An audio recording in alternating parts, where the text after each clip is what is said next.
Thank you, thank you, thank you, thank you, thank you. Um, 3 weeks ago, I went to a nightclub. Yes, my first time in a nightclub in America. Wow, unbelievable. I've never been to a club, honestly, outside Africa before. So, I couldn't wait. I wanted to see how it tastes like, how people dance in the club. Because in Africa, literally, when you get right at a club, as soon as you pay the door, right from the door, you paid your money, you dance your way all throughout, and you dance all the way throughout. That's how we do it. But I was told it may be a little bit different. So I was curious. I wanted to check it out, right? So I told my neighbor, his name is Paul. I said, please, can you take me to a club, any club around? He says, oh, we need to go to San Francisco if we want to go to club and see the real, action, right? So we drove from Santa Cruz to San Francisco, me and Paul. And Paul was going to act as my wingman to help me connect with some friends which will make over there because I play music, and literally then I can get some fan base and I can have friends here who may, have my Facebook account and stuff like that, and they can, help me also advertise my music or, networking, something like that, right? I can get to be their friends, they can get to be my friends and stuff like that. It makes sense, right? Socialization, right? It makes sense, right? So the bottom line is, we got to San Francisco. We got to the club around 11:30 p.m.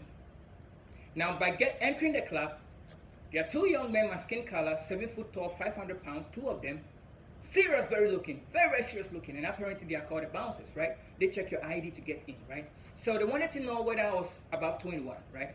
And I had my Ghanaian passport, but they couldn't tell what my age was. So I made a joke. I said, I'm like 95, and they didn't even laugh. So I was like, whoa, be careful, man. These guys are no joke. So when I entered the club, I was very careful. I'm like, I was telling myself, no, behave, man. These guys are no joke here. Don't create any jokes here, right? So I walked into the club. The first thing I did was, I quickly went and I saw the big disco ball, right? Which kind of blacklight your clothes, like this will shine when you go under it, right? Simply because my philosophy is, any young man, or most young men, or for me, in my situation, if I'm going to a club hoping to meet a woman, or meet women, or meet any group of women who I've never met before, who I don't know in terms of socialization, I want to have my best self-esteem because, they say first impression, right? And and also I think it makes sense for me to bring my A game on, like my best game on, right? So I walk under the disco ball, use it as a mirror, right? Check myself, my clothes were shining, I did my sign of cross. I said, thank you, God, I'm here, I've come, I'm going to make it, the woman will love me, right? So I got it all, right? Psychologically, I was like, pump, I'm like, yes, sir. So check this out. I look around, the men in the club, for some reason, most of the young men in the club, they have one hand in their pocket, and this is how they were dancing.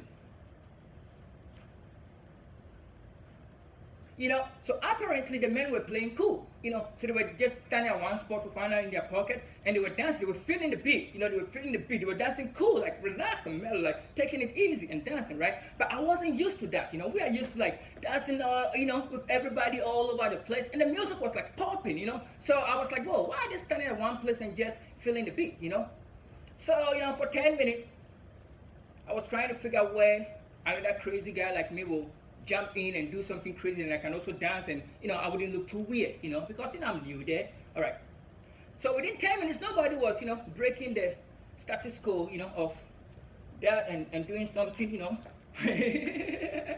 So I called Paul. I said, Paul, but when you're in the club, the music may not be that maybe not be that noisy, right? But you have the tendency to yell, or when you're talking to your friend, because you think your friend may not hear you because you think the music is it's loud, right? So the music wasn't that loud, right?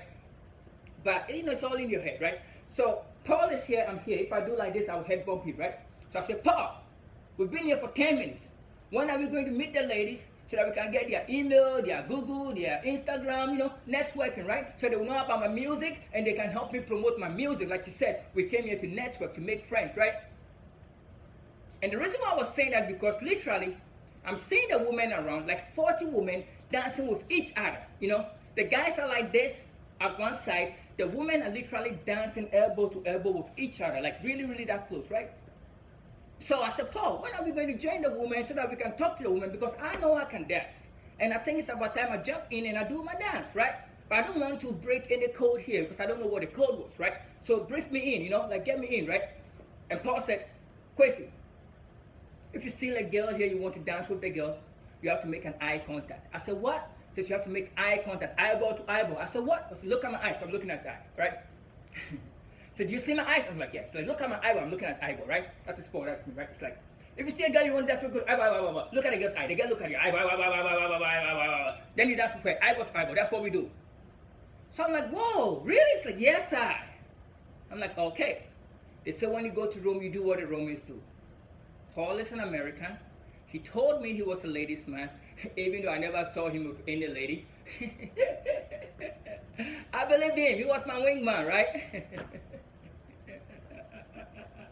So I look around when the ladies are dancing.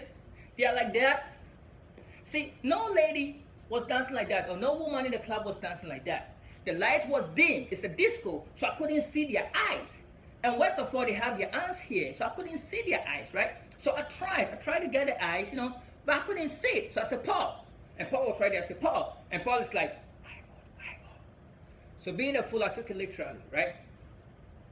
You know how most of these ladies, just like we do, spend like 30, 40, 1 hour just to dress, put the shirt on, remove that shirt. The ladies may put this shoe on, remove that shoe, put the skirt on, remove that skirt. Go to like 4 or 5 skirt and clothes just before they pick the one they really feel comfortable with before they go to the club. Okay. And now when they get to the club, their main mission may be, most of the time may be to go meet a guy too. Like we go there hoping to meet a girl, right? So they go there, and 4 of them will be in a group, or 5 of them will be in a group, and one of them will see a young man he likes, or she likes, but she will pretend as if she has not seen the guy. And the same thing for the guy. The guy also see a girl, and you pretend the whole cat and mouse game where the lady will be like, oh, tell her girlfriend like, oh, is he looking at me? The skinny one. It's cute. What do you think? Or the short one. What do you think? Doing all those things. So one lady was doing that, right? And she was looking at my direction. So I thought she was making an eye contact to me. All right? She was like that, like 3 seconds looking at me, and I rushed to her. I was like literally run, like, hey. I went that close, right? I didn't realize here you have the bubble system where you have to give people room and space, right? I broke all the bubbles. I didn't know, right? I went very close like this. I thought I was in the zone, right? So I got very close like this, and I went straight to her eyes, like, hey. That's creepy, right? Yes, now I know, right? So I was like that, and she's like, but I thought she was saying welcome. Apparently she was saying get the hell out of here, right? So I was like, hey. I was standing right there, and I saw your eye, eyeball to eyeball. My name is Kwesi.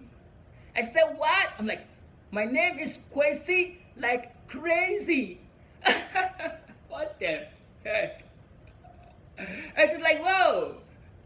Within 2 seconds of her saying, whoa, this is a tap, but it's a smack, right? I was right there. The next thing I saw was like, oh. So I look up. One of the bouncers I saw at the gate, one of the big guys, right? He's right there. Big tall guy, right? So I look up, and he says, dude, time's up. You got to come with me. And I look up, I got so confused. And he said again, dude, I ain't not playing with you. You got to come with me. Time's up, dude. You got to come with me right now. So I look up, I got so confused. I said, my friend, you got the wrong person. Mistaken identity. My name is not Dude. My name is Kwesi. Look at my passport. My name is Kwesi, like crazy. I don't know Dude. I have never seen anybody called Dude. It's not me. Yes, sir. Yes, sir. Yes, sir. Apparently, everybody here is called Dude. It's like in Ghana, we call almost everybody Charlie. So Dude refer to, your friend is a dude. You call your friend Dude. Girls call their girlfriends Dude. It's just a term, right? But I didn't know. I thought it was somebody's name, right? So this bouncer got so mad because he thought I was just resisting or playing games with him, right? So he held one of my shoulders here, another one here, lift me up like a little baby, my legs in the air like that, and I got thrown out from the club.